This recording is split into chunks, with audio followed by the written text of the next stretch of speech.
Around good guy, a veteran. We're going to highlight veterans on back-to-back days. Right now we have David, the owner of Skooma, who's a veteran, on the show tomorrow with his wife. Veterans Day is tomorrow, right? Or is it today? Tomorrow. It's tomorrow. So we're going to thank Steve for his service. We're going to highlight his campaign. We may talk market. We'll talk the election that just transpired. A lot to cover on the program. I'm going to start the show, Judah. So why don't you start on a one-shot with me when we go live with some analysis on Rachel Brackney demanding $3 million from taxpayers in the city of Charlottesville. And now Brian Wheeler, the director of communications. Brian, a friend of this show. Brian Wheeler, I know you watch the show. I'm going to have some things to say about your resignation, which I think surprised a lot of people yesterday.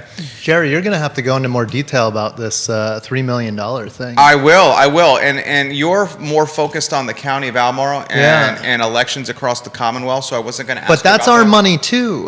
We have a revenue sharing agreement. I'm going to give you the outline, and then have you followed it at all? I saw a headline, and I didn't see $3 million. She is demanding $3 million for wrongful termination. So we'll talk about it today on the program. Judah Wickower is our director. We can rock and roll when you're ready.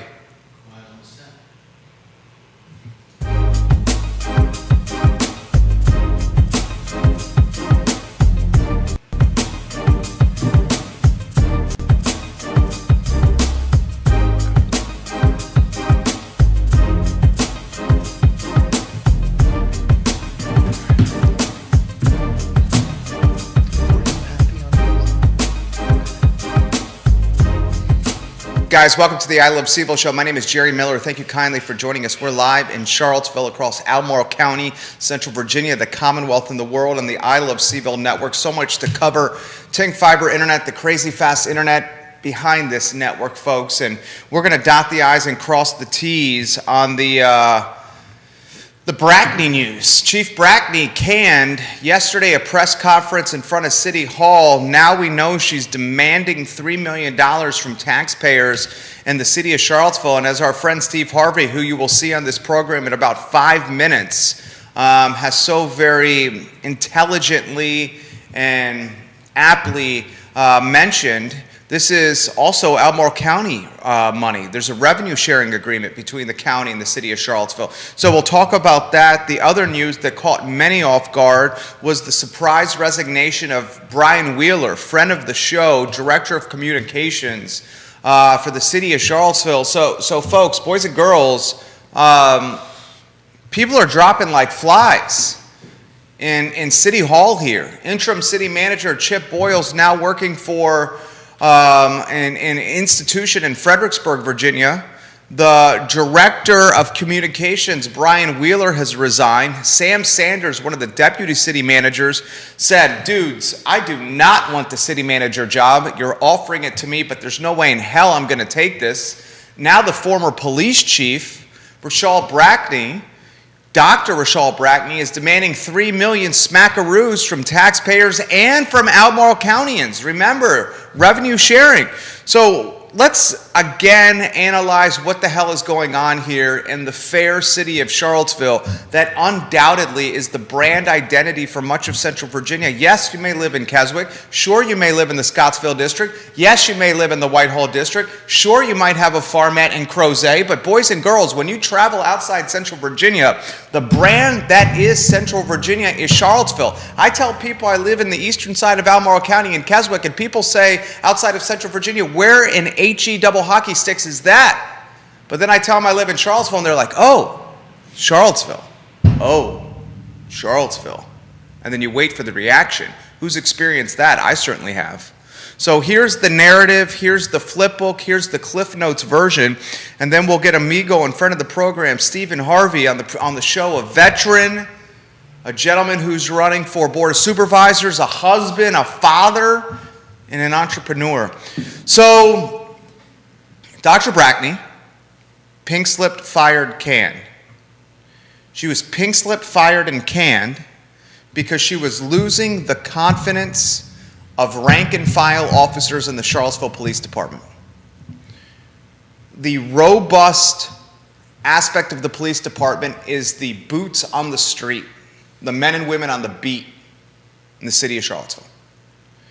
And the men and women that were wearing the vest, the badge, had the gun holstered on their hip, and risked their lives day in and day out protecting the city of Charlottesville were hitting the road jack and piecing out of the police department in Charlottesville.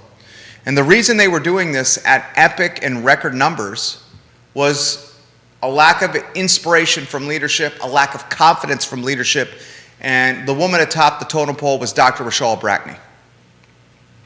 Former interim city manager Chip Boyles fired Dr. Brackney to help keep the attrition and the departure of rank and file officers from leaving the police department. He was trying to prevent the loss of men and women within the department because we need these men and women to keep our city safe.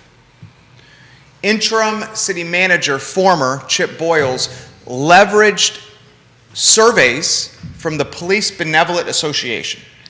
And these surveys in the Police Benevolent Association showcased or papered the trail that rank and file officers were not fans of Brackney's leadership style. So these surveys were the leverage to pink slip Brackney, Chip Boyles said.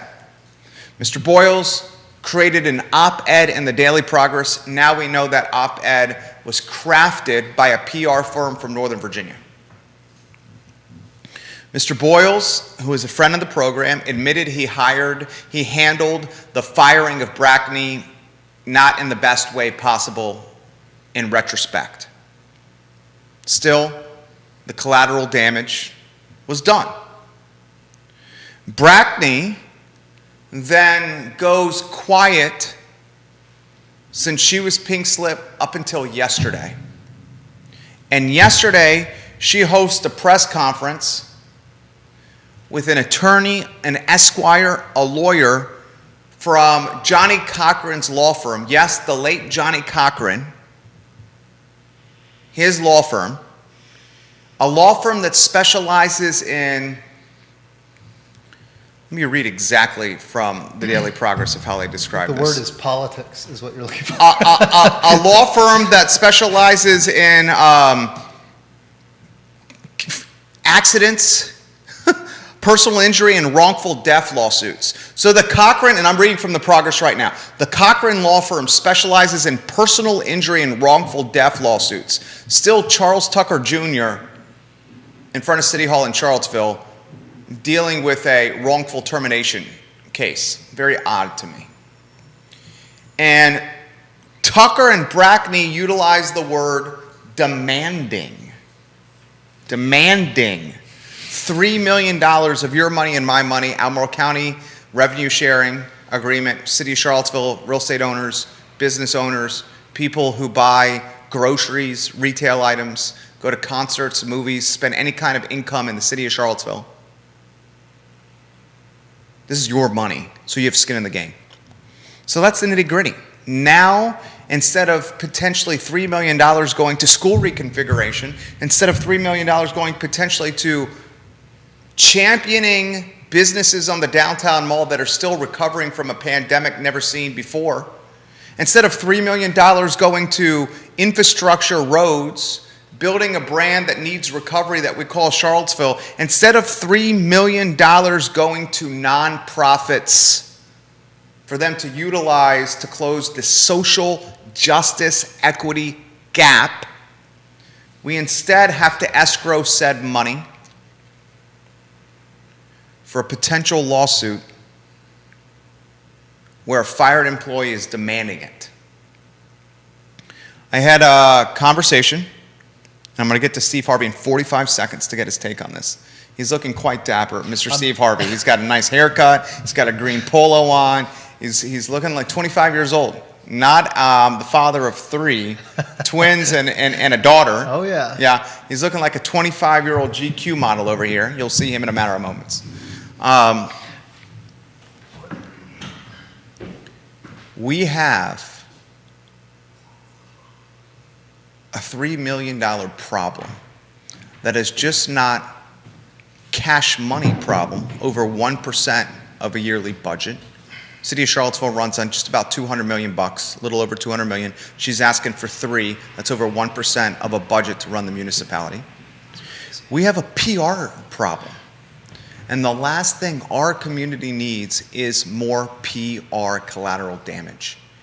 And if you're in the Scottsville district, the Whitehall district, the Rio district, if you're living in Fluvanna County, Orange County, Greene County, Gordonsville, Nelson County, the trickle-over impact of PR damage in Charlottesville impacts your jurisdiction, whether you want to believe it or not. Judah Wickhauer is our director, studio camera, and let's welcome Steve Harvey to the program. Steve Harvey first. The haircut looks very good. Thanks. Looking sharp. I'm happy to be on the show. I want to talk about a lot of stuff today. I want to talk about the election. Yeah. I want to talk about my party tomorrow. I'm having Veterans Day party at my house. This man's a veteran. Yes, sir. I want your take on, and first we thank you for your service. Your take on the attrition in City Hall, your take on Brackney. You know, I hate to use this word, and I'm having a communication Twitter message thread with someone I respect dearly, and I believe he's watching now. I'm not going to say who it is. I have tremendous respect for you, sir, and the job that you are doing. I have slight disagreements with some of the commentary that you offered, and I will respond to that message. Well, Jerry, let me ask I call it extortion. Let me just ask this Okay. question. All right. So if you get fired and it's a wrongful, firing, then we have an expectation in society that you'll be compensated for that. Okay? And that expectation is that whatever you lost, you will get, so that you're whole. I don't think there's. How old is Brackney? I'll look that up. I don't think that a police chief should make $3 million over 10 years, or 20 years, or 30 years.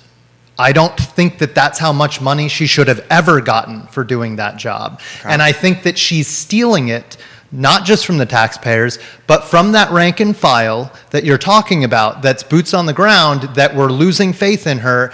If she cared about Charlottesville and she cared about all those men and women that actually went out and carried the gun and protected and served instead of sitting in their office, she would say, I want $3 million and I'm giving it to the guys that are out there walking the beat. That's where the money's going, because it's not for me. It's not about me or my ego. It's about the city of Charlottesville and taking care of the people here. I was fired wrongly. I think that this money should be given to these people. If she cared. She doesn't care. It's about money. It was always about money. She took the job to make money. She probably thought, I wonder if the super controversial and political place called Charlottesville will accidentally fire me the wrong way, and I can get $3 million.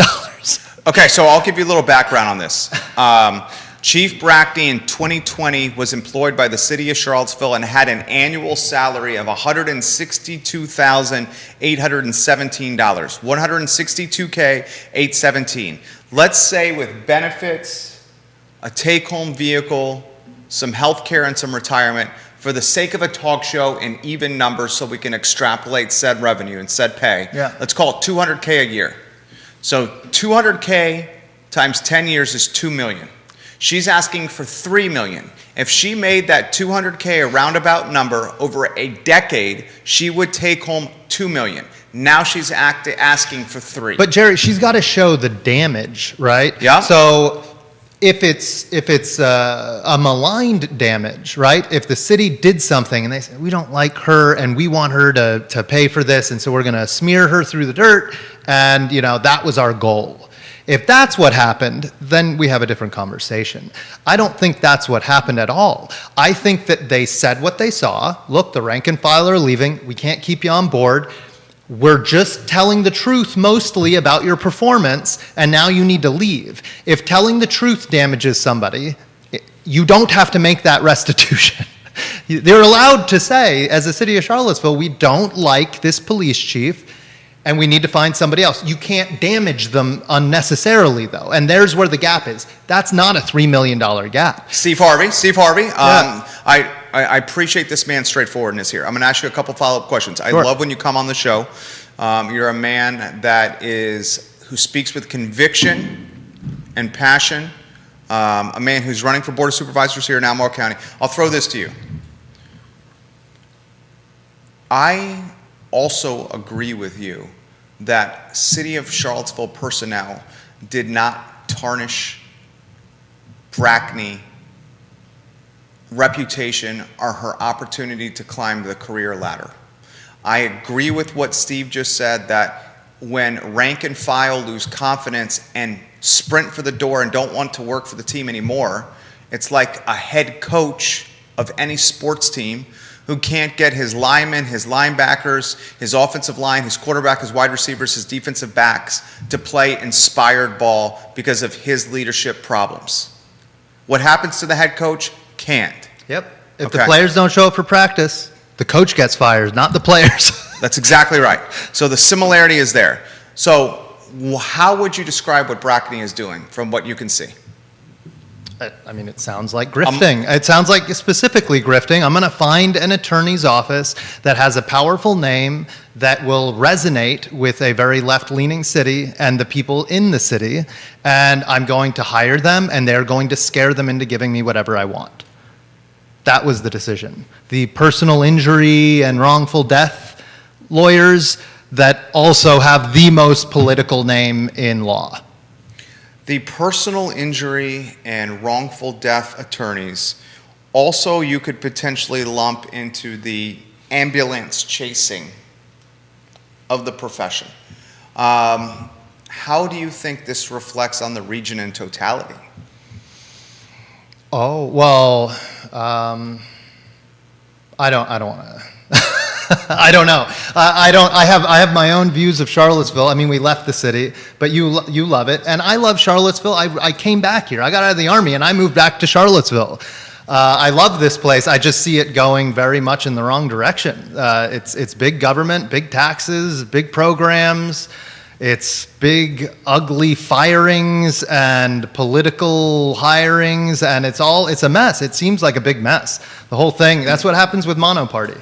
You end up with one-party rule, things get corrupt, things get weird, people do stuff that doesn't have anything to do with the right thing.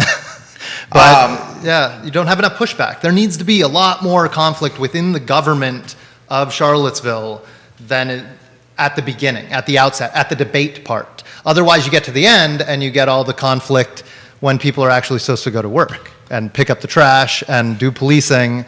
If you don't have the debate in the beginning, it ends up happening at the end, and it costs people time, money, maybe lives. I don't know. Kevin Higgins has a question for you. Kevin, we'll get to your question here in a matter of moments. Grayson has a question for you. Grayson, we will get to your question in a matter of moments. We're streaming to 15 Facebook pages, 15 Twitter accounts, LinkedIn, Instagram, YouTube, Spotify, iTunes, and Apple Podcasts. John Chavin, great discussion, thank you. Jesse Rutherford, we love when you watch the program. He's tuned in. Nelson County Board of Supervisors. You're running for Board of Supervisors. You, from a history or historical standpoint, while you lost last time to Ann Malik, you did so in narrow fashion. And you showed, I thought it was closer than it would be. We made a very good show. It was closer than I thought. Yeah, we broke records. We Yeah. got 48% more votes than the previous That's what I'm saying. fiscal conservative. I mean, we crushed, but we didn't crush enough. So here's where I'm going to go with this. Nicholas Erpy, welcome to the program. Gloria Diane West, welcome to the program. Bellamy, welcome to the program. Beverly Chower, welcome to the program. Here's the question I have for you. This past election showed the Commonwealth is much less blue than we thought, and certainly more of a purple hue. We had a Republican wave that started with the governor's race that I was surprised by. McAuliffe is a machine, and the Commonwealth, surprising fashion, women voted Youngkin instead of McAuliffe. It was schools, top to bottom schools. Open-ended on anywhere you want to go, what happened? It was I have a hard time calling Virginia purple. Okay. Because So you still say blue? Well, do you say purple when a wave crashes and the sandbar disappears, and then you say, well, there was never a beach there? I don't know. It's hard to say because it was such a perfect combination of things. We've heard for the last 5 years, each statewide candidate come forward, make a compelling argument, the numbers looked this way, that way, and then it was a crushing defeat every single time. Last year, the best candidate we had to that point, and now we've got the governor, Glenn Youngkin, so you can't besmirch the, the sitting chief, but last year, Dan Gade was on paper and in person the best candidate ever, right? I mean, one-legged veteran with a beautiful family, twin boys, just like me, older daughter, went to West Point, taught at West Point, deployed multiple times, professor of history, I believe, or was it military science? I'm not sure, but he's a PhD, just the quintessential perfect Republican candidate, and he got destroyed last year. Now, it was a Trump year, and it's Virginia, and Virginia's wishy on Trump, but he shouldn't have been beat by that much, unless it's a quite blue area, or Republican enthusiasm and Republican volunteerism going into the 2020 election was so depressed that there was just never any chance for a strong, transparent This is how I Republican describe it. election. I'm droning on. The point is, we won this year because of schools, because of strange comments made by candidates that went the wrong way, because the president has not produced the kind of results that many Democrats thought they were going to get, I think, because Democrats crossed the line or didn't vote. Did you see the numbers out of Kale? I did. 22% down? I did. And the Kale district, which is a key voting block in the district that I'm running in, the Scottsville district, the Kale district identifies years past with the ideology of the city of Charlottesville. So when Kale is not super engaged in any election, that really hurts the Democrats because the city of Charlottesville's ideology is very Democratic. This is how I described it, and I'll get out of your way. From what I could tell, Vanessa Parkhill, I will get to your comment here in a matter of moments. It seemed to me that citizens of the Commonwealth of Virginia are more moderate than the Democrats initially anticipated. Yes. The Democrats were trying to leverage anti-Trump hate to win the governor's mansion. The thing that's happening is every day that goes by, the anti-Trump hate resonates less and less because it's more in the past. And that strategy does not seem to be working anymore. You're right. And it certainly does not work when you alienate suburban moms, when you say said moms have no say in their children's curriculum from a schooling standpoint. And McAuliffe alluded to that, despite his kids going to private school. So we can focus really strongly on negative things that happen in this campaign. There is a Democrat silver lining here that I think people should also go home with, though. This could also have been a message that the Democrats served the purpose that they were elected for. And that the people were satisfied with the results they produced. The statues got ripped down. They talked about LGBTQT and all that stuff for 4 straight years. Like maybe it was out of their system. They said, look, we got a big chunk of that social justice. It feels like maybe the thing is tipping a little bit too much towards race-related questions. I mean, the way they're talking about race so much in schools now, nobody mentioned race the entire time I was in middle school, high school. Like, I think that I was the 90s and early 2000s kid that didn't care at all about race. And now we're all grown up and they talk about it all day and we all think, well... And you said you didn't care about race. You just saw kids and you wanted to play with kids and it didn't matter what they look like. I've told you this before. I was Jay-Z. I was listening to Jay-Z and Tupac and Biggie, and like that was me. All of us were. Every white kid in the school had that's to what have I listened to. Like that, yeah. Everybody. It was Eminem and them, and that was it. If I was listening to music, it was Tupac. It was undoubtedly Tupac. I got to bring up, first let me read Vanessa Parkhill's comment to you. But wait a minute. You can't listen to that music and watch Fresh Prince of Bel-Air every day when you get home from school. It's your favorite show. and come out concerned about race. You don't come out concerned about race. You come out thinking, I better find out why people are still talking about it. And then you start researching it, and I don't know. Everybody comes up with their own conclusions at that point. Vanessa Parkhill watching the program. She lives in Earleysville in Albemarle County. With Virginia being a right-to-work state, no calls necessary, wouldn't former Chief Brackney have to prove some sort of malice to have any leg to stand on? See, I agree with that comment here. What is Brackney's leverage going to be to win a bag of money from this jurisdiction? I just do not see Boyles and City Council colluding to fire Brackney and smear her reputation, keeping her from getting jobs in the future. I just don't see that happen. I know the counselors. I know 2 of the 5 counselors I would say quite well. One of the 5 counselors, Counselor Snook, I see probably 4 days a week. His office is right down the hallway from our studio.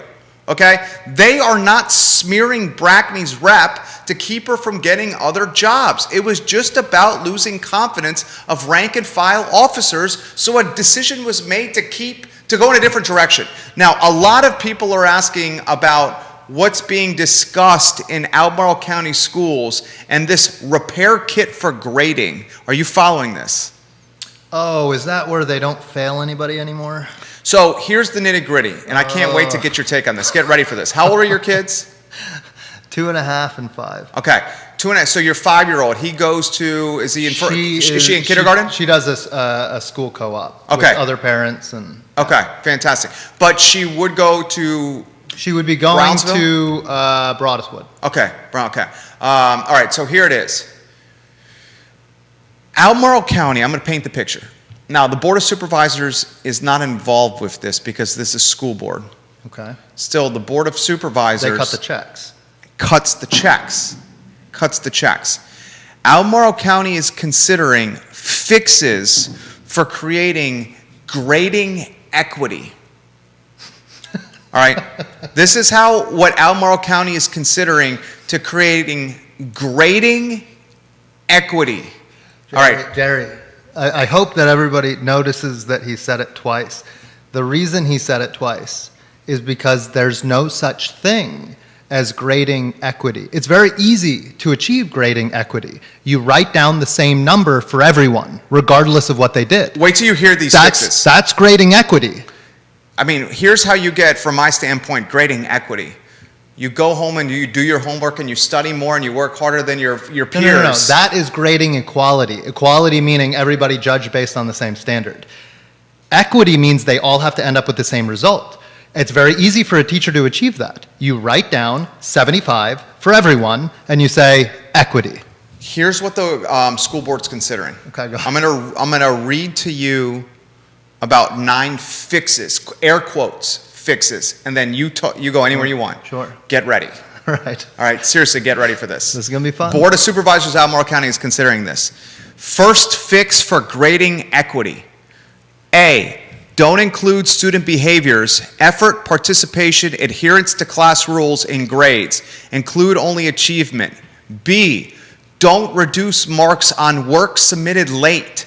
Provide support for the learner. C, don't give points for extra credit or use bonus points. Seek only evidence that more work has resulted in a higher level of achievement. D, don't punish academic dishonesty with reduced grades.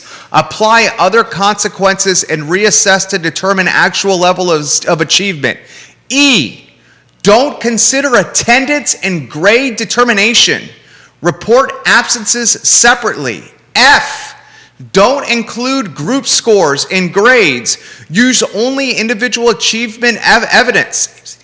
G, don't organize information in grading records by assessment methods or simply summarize into a single grade. Organize and report evidence by standards learning goals. Next one, don't assign grades using inappropriate or unclear performance standards. Provide clear descriptions of achievement expectations. 2 more. Don't assign grades based on students' achievement compared to other students. Compare each student's performance to preset standards. Don't rely on evidence gathered using assessments that fail to meet standards of quality.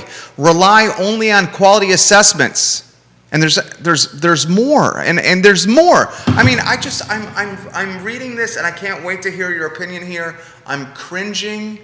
I mean, don't punish academic dishonesty. So cheating, you don't get punished for? So Jerry, if I was going to develop a program to produce the worst possible employees in the world, you just read half of what I would come up with. Okay, tell me why. Dishonesty, timeliness, no competition. Oh, competition, but not competition. Individual, but don't do that. No group, don't compare anybody. Nobody should know how they're doing compared to anybody else. That was horrible. That was a terrible list.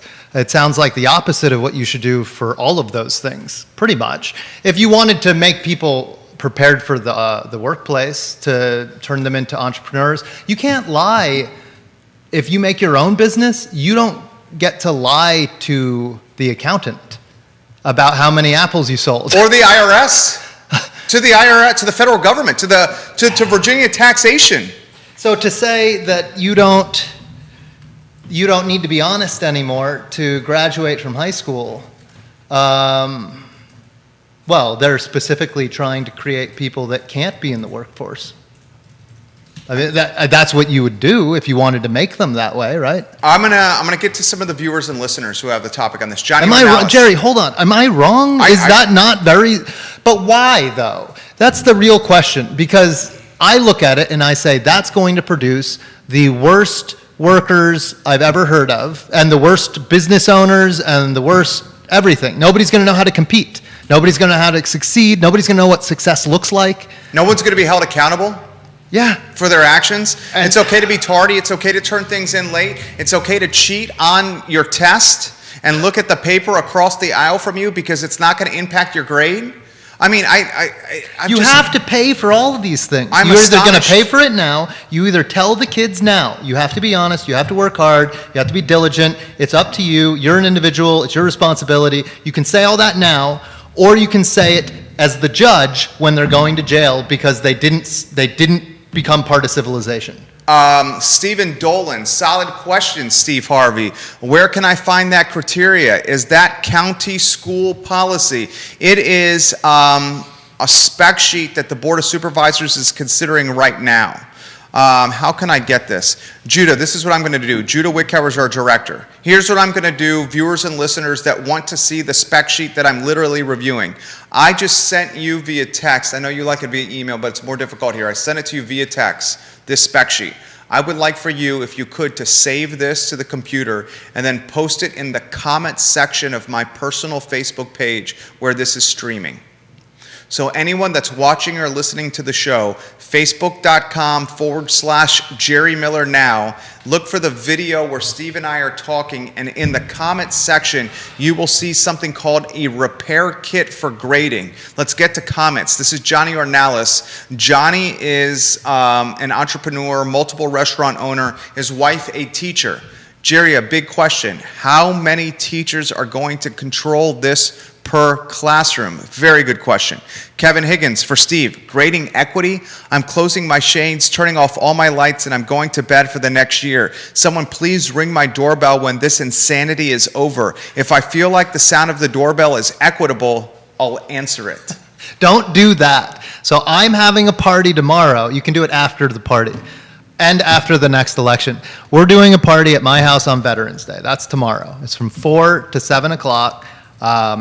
Everybody that's happy about how Tuesday went, everybody that put in time, effort, money, love, their heart into the election, please come to my house. You're in Greene County, you're in Albemarle, you're in wherever you are.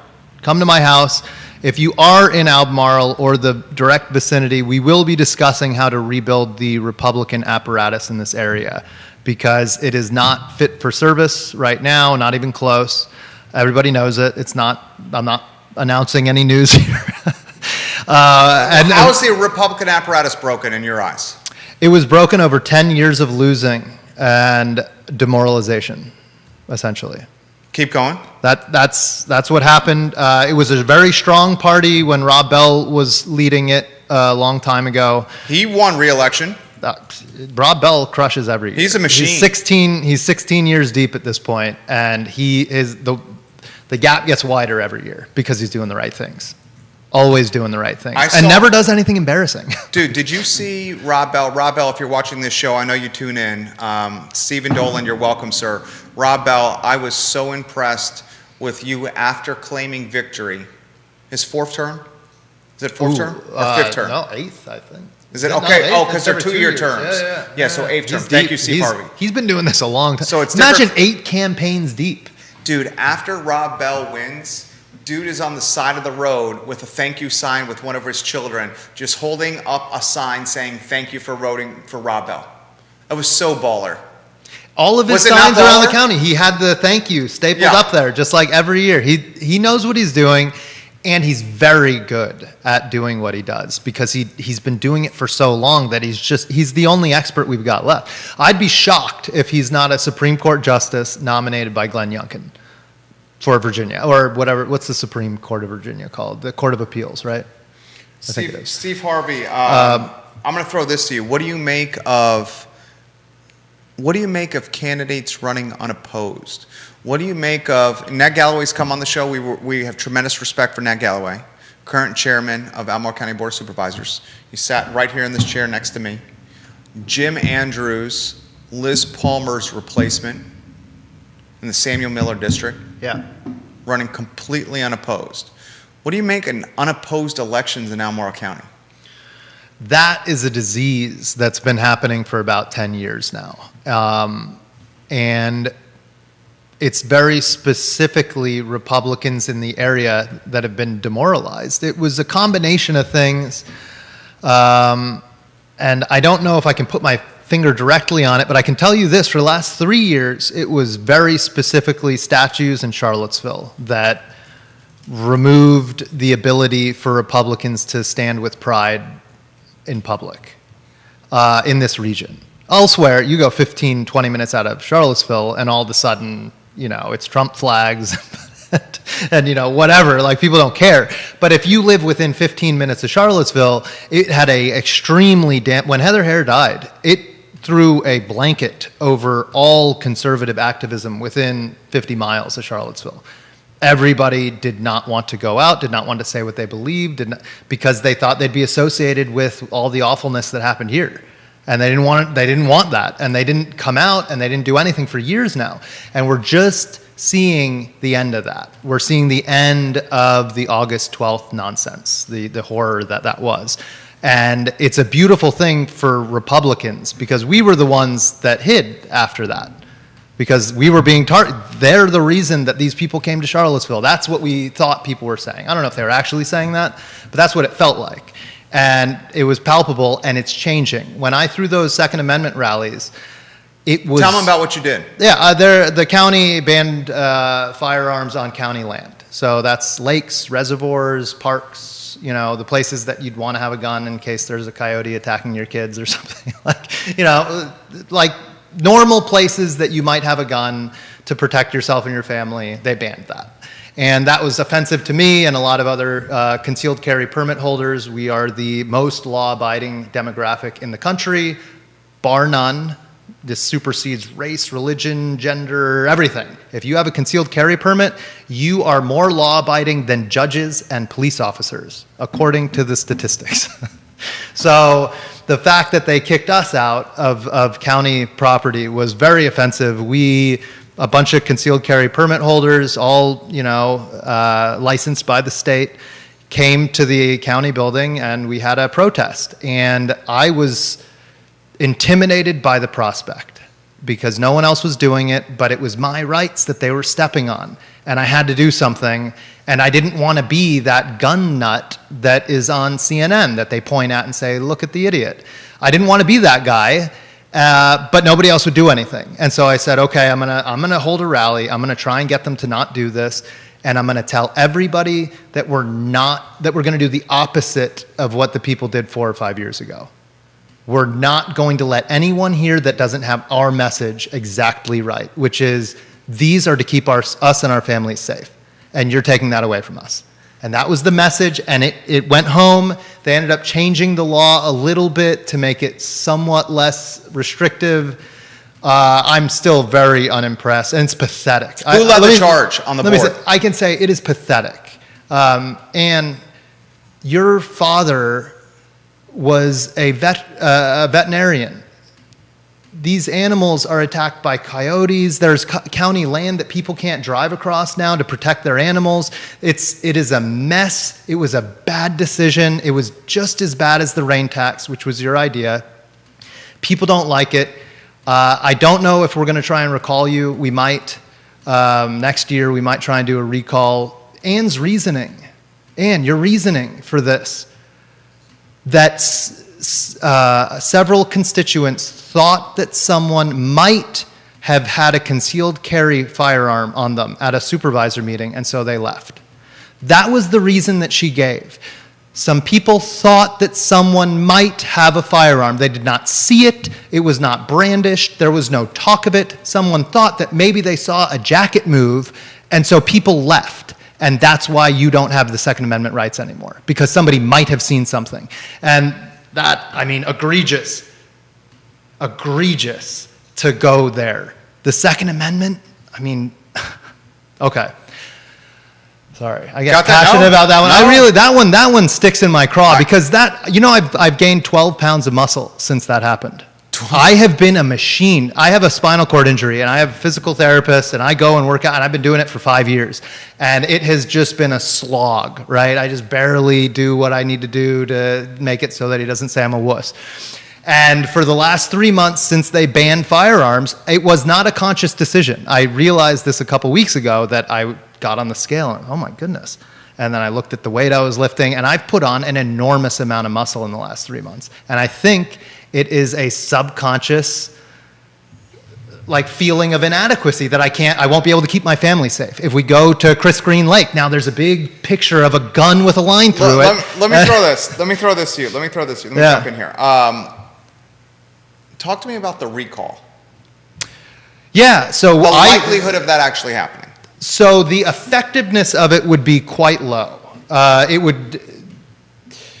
To actually have a supervisor removed for something that was deemed by the state of Virginia to be legal is not something that is likely to happen. It would go, so if you don't know, a recall petition in the state of Virginia, you get enough signatures, I believe it's 10% of the vote from the previous election. If you get 10% of the previous year's elections signatures on a piece of paper, you can go to a judge and say, I want this person considered for removal. And then the judge takes a look and says, all right, I'll consider it. What did they do wrong? Oh, they banned your Second Amendment rights, but the state of Virginia said they're allowed to do that, so they're allowed to do that. But we can spend months knocking on doors, talking to people, letting them know that this happened. Most people don't know that they're now a criminal when they go onto any county property. If they have a shotgun in their trunk or something like that, a shotgun shell in the seat next to you could land you in prison. Yeah, and you have multiple people in the feed that are saying that. You have Stephen Lancaster saying, I had no idea this was happening. Most people have no idea that the school stuff was happening, that the gun stuff is happening, that... Well, a lot of people don't know that the statues are finally gone. My position on the statues has changed quite a bit. Okay, how so? I used to be a proponent of keeping them up. Okay. And then I was beaten in the face with a Lee statue for 4 years. Okay, what do you mean by that? And now, Republicans want to, because they love slavery. Somebody says that to you enough times and points at that statue, and you start associating it, and you start saying, that's not my brand. I'm not that brand. I know the history of Robert E. Lee. He was a pretty dang decent guy. Right? The things that he did after the war, the rebuilding of America, the starting a university, the things that he said about slavery were pretty dang good. For that time, they were fantastic. And so it was a nasty mix of things for me because I don't want to take a dump on the guy that I know rebuilt America, but I also don't want to be called a racist slave agreeer. So it was. So how did your perspective change? It was 4 years of that, and it changed my perspective. I said, it's the city of Charlottesville. The Democrats put it up 100 years ago. The Democrats are ripping it down. They put it up, and they ripped it down for the same reason. They're obsessed with race. I'm not. I don't want anything to do with it. And now whenever anybody brings it up, I go, I'm not really that interested in statues anymore, because it has nothing to do with me, really. I'm a Republican through and through. I believe in the civil rights movement. I believe Republicans made that happen. I believe in the vote, which Republicans also made happen. I believe that the Republican Party was started very specifically to go against slavery, and that they and the NRA fought very hard after the Civil War to make sure that black people had the right to carry arms. That's what the NRA, maybe not was founded for that, but that was one of their core causes for the first 30 years that they were kicking around, was allowing black people to have firearms. I'll put this, for those that are asking for the repair kit for grading in Albemarle County Schools, the link is now in the comment section of my Facebook page, facebook.com/Jerry Miller now, if you'd like to see it. Judah, our director, just posted it in the comment section. Look, let me ask you a very difficult question, very pointed and straightforward question. How is a Republican going to win the Whitehall District in Albemarle County? A lot of help. It's going to take a lot of help. I'm going to have to knock on a lot of doors. You did that the first time. I did that the first time, and I got a lot of votes. You did. And I'm going to need to knock on more, and we're going to have to penetrate Crozet better somehow. Crozet's political ideology leaning much more toward the city of Charlottesville's these days. Yes, very much so. Many of city of Charlottesville residents who are priced out of the city and or are aging and have kids and are mindful of school performance have moved to Crozet. The good old boy farmer, if you may, of Crozet is not as deep from a market share standpoint. Is that fair? 100%. So how are you going to do that? They feel that they've been pushed out. They really do. The OG. Yeah, they don't have a say anymore. There's nobody on the board they can call and say, hey, that Second Amendment thing, that's going to really negatively impact the way we do things out here. Is there any way you could... It's now Old Trail, the third largest neighborhood in Central Virginia. Number one... Is that true? Number one, Lake Monticello. Number two, Forest Lakes. Yeah. Number three, Old Trail. Wow. Yeah, that makes perfect sense. How do you penetrate Old Trail to win an election? So it's going to require higher turnout. Just like this year, we'd have to have some sort of mirror of that in 2 years, where a lot of shy voters come out because they're interested locally in what's happening. And I'm hopeful that that's going to happen, because at my party tomorrow from 4 to 7 on Fraze Mill Road, follow the Steve Harvey signs. At the party tomorrow. It takes a lot of courage to put your address on there on it's a not. talk show. You have to find it. Okay. It takes a lot of follow courage. the signs. It's all Fraze Mill Road. Road. Watched by thousands here. Go ahead. Yeah, I don't want to end up with a bunch of random mail. It's a lot of courage. Yeah, we didn't publicly post the actual address, but we sent it out. It's in the event, obviously. People have to be able to get there. But what was I just talking? Sorry. How do you win Whitehall? How's a Republican going to win specifically Old Trail? Because let me ask you this question. I'm running for Board of Supervisors. Yeah. There's 3 voting blocks in my district, Scottsville. There's the Glenmore neighborhood that has, call it 840 rooftops. And we'll say 1.5 voters per rooftop for a total of, say, 1,200 or 1,300 votes in the Glenmore neighborhood. Okay. There's the town of Scottsville. And then there's the Kale, Mill Creek voting block. Mm-hmm. And the Glenmore voting block and the town of Scottsville voting block are somewhat similar for different reasons. Okay? Wealthier Glenmore, more OG, gentleman farmer, Scottsville. Similar ideologies. Kale voting block different than these 2 others. Mm-hmm. So a candidate's got to navigate the 3 different blocks to potentially get into office, whether that's winning 2 and taking a good piece of the 3rd, or dominating Cale and not getting beat too badly in the other two. So that's the strategy in Scottsville. I would anticipate, and I'm no expert, you are, that the strategy in Whitehall is you got to, especially with your ideology, not get beat too bad in Old Trail and the town of Crozet specifically, because you are going to scoop up suburban Crozet. Mm-hmm. You know what I'm saying? Yeah, it's crazy. It's crazy to say that. That's the thing. You will dominate suburban Crozet. Yeah.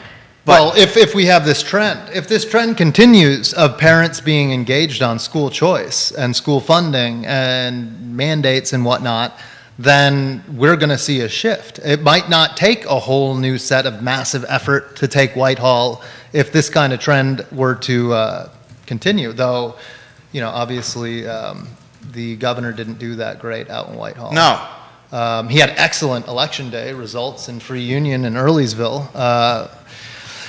So it's going to take a lot of boots on ground in the hollows, in the mountains, producing a higher vote turnout. We can't win with a 40% vote turnout. Because it's an off year. I know.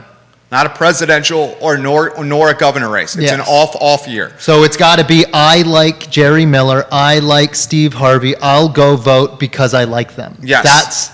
That's a hard sell. That is a hard sell. Yeah, and there's so many down ballot people that you have to overcome. That's right. Kevin Higgins says this: I think there's an opportunity for Steve to penetrate Crozet using this grading equity nonsense in a way Youngkin pounced on McAuliffe's gaffe about parents not having a say in their kids' schooling. Isn't this the same thing that Steve could utilize? Oh my goodness, Jerry. So you thought the debates were fun last time. You and Malik. Is Malik going to run again? How old is Malik? Honestly, I hope Ann doesn't run again. How old is Supervisor Malik? Ann seemed to be very, well, I took her to task last time. I didn't pull any punches. I only spoke the truth. You were here and you were bringing it. You were.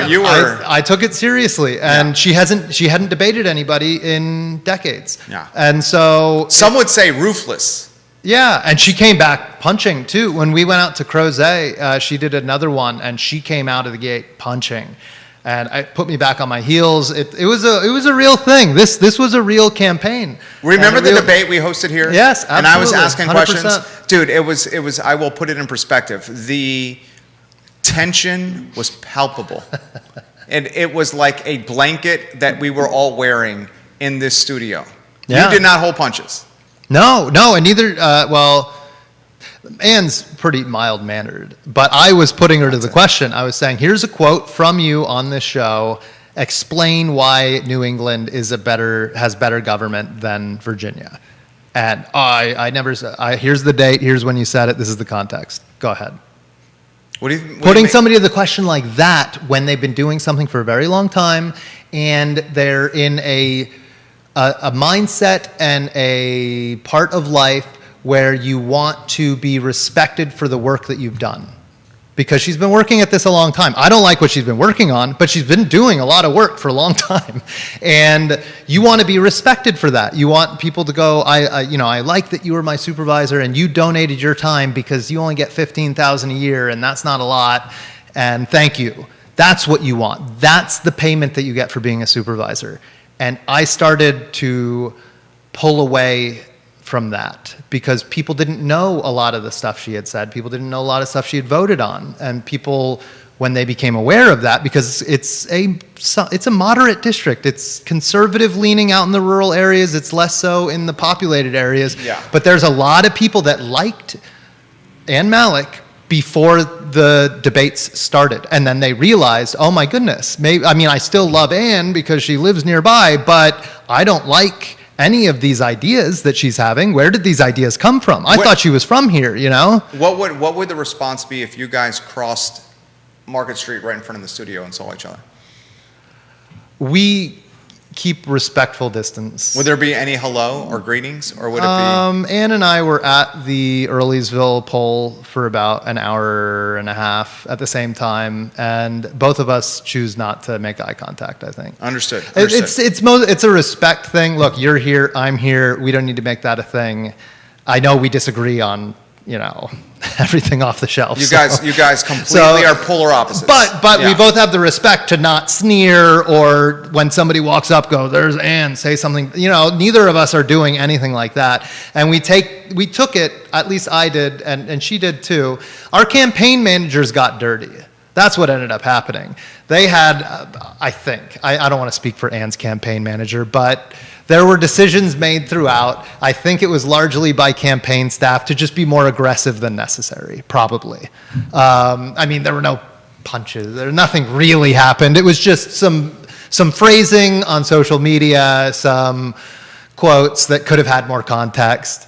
And most of that was generated by the campaign staff because Ann and I don't want to be embarrassed, What do you make of Kevin Higgins' comment about utilizing grading equity in Albemarle County to potentially gain market share in the booth? That's Voting 100%. market That share. is exactly, and you can expect it. We're going to be talking about how the county took away our right to protect ourselves and our children in schools. Ourselves with the Second Amendment, and our kids with the not very specifically putting down the boot saying CRT is wrong. This is CRT. This degradation of Americanized schools, it's all part of the same package. It's what do they call it, neo-Marxist? What do you call it? Where you just try and take the existing American system and completely eradicate it by saying things like, we're not going to grade you based on truthfulness or honesty or effort or whether or not you turned it in on time or whether or not it was correct. What are you saying? Grading equity. Okay, this guy's a wealth of information here, Judah Wickower. Very well-read individual. Yeah. But no, that's going to be the issue. We're going to be debating that. So, Ann, decide. Would you like to spend 5 debates talking about indefensible things like you don't have a right to protect yourself anymore, or indefensible things like you shouldn't have a say in what happens with your kid in school? Who's the Jim Andrews for the Whitehall? Jim Andrews, the replacement for Liz Palmer. Jim was in here on a show we do called Real Talk, and weeks before I said that Jim was the hand-picked replacement of Liz Palmer, and he corrected me and said, no, Liz Palmer did not replace me. I was not the hand-picked replacement of Liz Palmer. I chose to run for the Samuel Miller District. So I'm going to correct myself on that. Who is, if Ann does not run, and Ann, and I'm not, it's no comment on age. She's not the Ann of, is it 4 terms for her? 2004, I think, is when she started. So yeah. She's not. 4 terms It's been deep. 16 years. Yeah. Okay, so In 2 years, it'll be 16. who would be the new Ann Malik So and the Whitehall? the school board candidate, or the sitting school board for Whitehall. Do you have his name in front of you? I'll look it up. He ran last time unopposed, and he, I think, wanted to be running for supervisor, but Ann stuck around. And so I think he is waiting in the wings.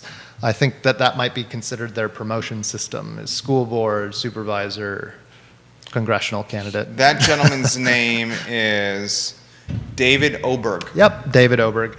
I met him. He's a jovial character.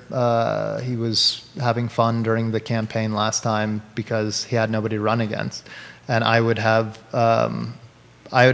please run. I would love to debate you. It'd be a fun experience. We'll come on here. I just sent you a friend request, David Oberg. Happy to host you and Steve. Come on on the show. All right, dude, you bring it when you come on the show here. You absolutely bring it. First, thank you for your service as a veteran. Welcome. Thank you kindly. He's hosting a party tomorrow. That's right. 4 to 7 p.m. Fraze Mill Road. So if you're driving up 29, there's a lot of people that listen to this and watch this show. I know. I'm just giving you a heads I up. want Okay. a lot of people All to right. come to my house. Okay. That's what I want. Okay. Because this is a victory celebration. This was a shock. This was a miracle. I didn't think that this was possible. People kept on asking me, so what do you think, Steve, 50-50 tomorrow? Because look at those poll numbers. And I would go, 50-50? Where are you from? You're not from Virginia. Yeah. Because I've seen poll numbers like this before. Yeah. And it doesn't go turns the out way to be you a want it to. landslide. And then Yeah. Fairfax County comes Right. in, and you That's get... how I thought it was going to transpire. 100% like That's that. how it was going to transpire. Yeah. That is exactly how it was going to transpire. And I don't know if you watched closely, and I'm not allowed to talk about it yet because I just don't have enough facts at this time, but Fairfax County at 11 o'clock did not report its numbers. I did see that. And something happened. So what are you alluding to here? Hundreds of thousands of votes disappeared suddenly that had to be recounted, I believe. I don't know how much of that is accurate. Apparently, it's extremely convoluted, and no one can explain what happened.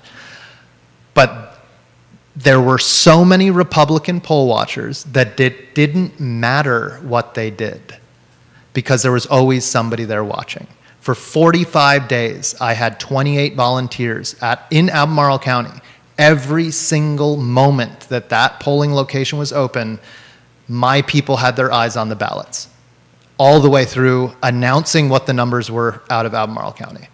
That's how far we went. That's how far they went in Fairfax, in Richmond, in Virginia Beach. We had a 300% increase in poll watchers for Republicans this year in Virginia. A 300% increase. That is the red wave. The votes were just the legitimate votes. There were people in every single room making sure that every single one of those was an authentic vote.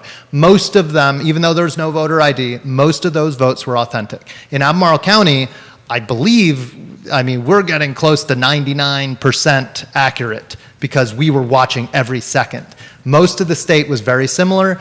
The Youngkin team brought in people from other states to be poll watchers. They brought in the big stuff, the big guns. You know what they did? This is revolutionary. Let me just say this one thing. I got to say this. I got a 2 o'clock meeting, and I'm 14 minutes away from driving time for my 2 o'clock. We do have a couple more minutes here. This question's come in here, and then I'll give you final word. Anywhere you want to go. When Steve Harvey comes on the program, the time flies. It's already 1:33. We're an hour and change in. That's it. Have you noticed? And I'm just getting on fire now. I can tell. I can tell. There's always a part 2 needed when Steve Harvey's in set on the I Love CVille network. Kevin Higgins, charter schools are going to be a big play in this election, in my opinion. Do you have a sense of what Old Trail and Crozet feel regarding this subject? This was a huge part of Youngkin's platform. I will add this. If grading equity becomes a reality in Albemarle County, the value proposition for private schools and homeschooling has never been greater if grading equity becomes a reality. And I hate to say this, but I'm a realist who speaks facts. If grading equity is the new norm in public schools, you will see kids whose parents have means and resources either homeschool their children or send their kids to private school, and that will further the wealth gap for the next generation of Albemarle Countyans, and that's just a fact. Jerry. Charter schools. Jerry. Yes. You disagree with what I said? If you're going to use a phrase like grading equity, then I'm going to start using phrases like dark sunlight and pollless tents, right? Come on. That's not a real phrase. You can't say grading equity because grading means that you are basing it and things are different. You're holding people and accountable. Equity means that it's the same. So you can't literally say the two unless you want me to laugh every time because it's a joke. It is a joke. They are turning your schools into a joke. And how can we stop it? How can we stop it? Come to my house. We're going to be talking about this exact thing. It's going to be off Fraze Mill Road. There's going to be Steve Harvey signs guiding you right into my driveway. We are going to have flags. We're going to have beer, bonfires, champagne, loud music.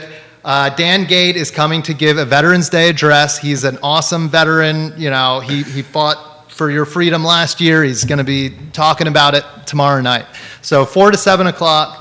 Especially if you are concerned about schools, the Second Amendment, the way the local government is run, you want to see a stronger Republican apparatus that's going to continue to hold everybody accountable and keep things transparent and honest, or at least that there's two hands that are in that room counting and not just one. That was the big difference, people. The big difference between last year and this year was Republicans on November 15th last year watched video clip after video clip coming out of Detroit and Chicago, and they said to themselves, oh my goodness, if I lived there, I would have been in the room and I would have made sure that I watched every single thing happen. And then they thought about it as this election approached and went, I didn't do that in Virginia last year and we got destroyed. And I wonder who was watching last year, because it wasn't Steve Harvey. I organized all the poll watchers here. I had no hand in it last year. I don't know what happened last year. Nobody knows what happened last year. But this year people were watching and we crushed. And I want people to be watching next year and the year after that. Come to my house. We're going to have a party. I'm going to sign you up to do stuff that you're going to be proud to do. So thank you. Steve Harvey. And he puts grading equity into perspective, Judah. I think that's called grading equity an oxymoron, right? Yes. Literally an oxymoron. An oxymoron. It's very dim sunlight. Yeah. Parting is such sweet sorrow. Exactly. Sweet sorrow. Jerry, I'd love to see you go, but I hate to watch you leave. Steve Harvey. Oh, God, I'm crying over here. That's funny. All right, so that's Steve Harvey, Board of Supervisors candidate, Whitehall District. We just spent 70 minutes with this guy. He brings it every time he's on the show. I did send a Facebook message to David Oberg. If he accepts, we'll see if we can organize a conversation here because we're reading the tea leaves. This might be really jumping off early. We're 2 years before the election.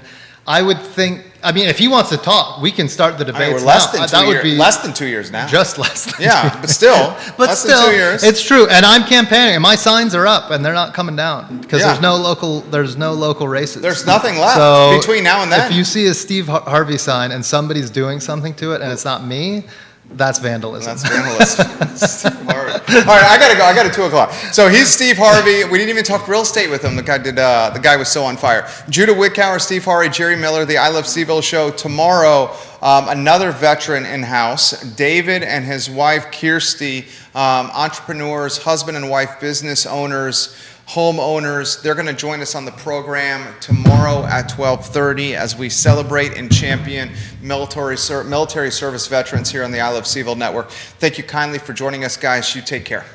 Steve Harvey, you're on fire. That was fun. You're absolutely on fire, per usual.